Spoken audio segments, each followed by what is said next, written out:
ជំរាបសួរក៏ដូចជាសួស្តីទៅដល់ពុកម៉ែបងប្អូនអតិថិជនទាំងអស់គ្នាដែលតែងតែគាំទ្រជាមួយនឹងហាងហុកលីមយើងខ្ញុំមកតែគ្នាចំពោះនៅក្នុងថ្ងៃនេះដែរគឺយើងបានថតជាមួយនឹងប្រភេទអវ៉ាន់ថ្មីកែដែលមានតម្លៃត្រឹមតែ6លានជាងតែប៉ុណ្ណោះបងមកទទួលបានមួយឈុតព្យួរតែម្ដងមកតែគ្នា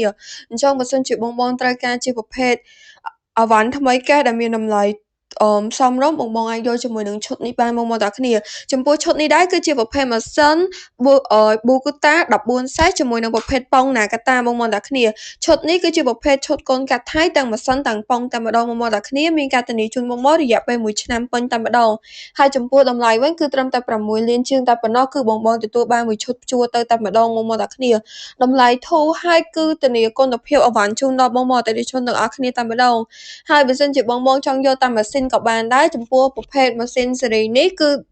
តែម៉ាស៊ីនគឺយើងមាន2កម្លាំងសេសមាន14សេសហើយនិង16សេសកន្លះបងមកតែគ្នាចំពោះបើសិនជាបងត្រូវការតែម៉ាស៊ីនក៏តម្លៃត្រឹមតែ2លានជាងតែប៉ុណ្ណោះបងមកតែគ្នាបើសិនជាបងយកជាឈុតដូចដែលនៅក្នុងវីដេអូនេះបងយកមួយឈុតតួឈរតម្លៃត្រឹមតែ5លានជាងទេបើសិនជាបងយកមួយឈុតព្យួរគឺតម្លៃ6លានជាងអញ្ចឹងបើសិនជាបងអតិថិជនដែលគាត់ត្រូវការជាប្រភេទរង្វាន់មួយណាអាចធ្វើការតាក់ទងមកកាន់ហាងហុកលីមខ្ញុំបាន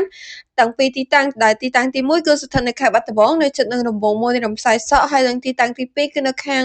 ស្រុកមោរិស័យតមកជាមួយនឹងរកម៉ាស៊ីនតង់ភាពបងមកតែគ្នាអញ្ចឹងចំពោះបងអតិថិជនដែលគាត់មានតម្រូវការត្រូវការជាប្រភេទរង្វាន់ថ្មីកែតម្លៃធូរបងអាចយកជាមួយនឹងប្រភេទកូនកាត់ថៃនេះបានសម្រាប់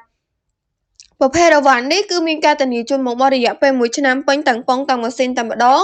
ហើយចំពោះគ្រឿងបន្លាស់វិញគឺងាយស្រួលរកមែនតើដោយសារតែគ្រឿងបន្លាស់ប្រភេទអវ៉ាន់នេះគឺត្រូវជាមួយនឹងបោះគូវតាដែរបងប្អូនតែគ្នានិយាយទៅគ្រឿងគឺងាយស្រួលរកមែនតើហើយតម្លៃក៏សមរម្យទៀតចុះបើសិនជាបងត្រូវការជាប្រភេទតម្លៃ6លានជាងបងចង់បានមួយឈុតព្យួរអីបងយកប្រភេទអវ៉ាន់ថ្មីនេះហ្មងទៅបងតែគ្នាអវ៉ាន់មួយទឹករើហើយក៏តម្លៃ6លានជាងដែរចុះបើសិនជាបងចង់បានថ្មីអាចយកឈុតនេះបាន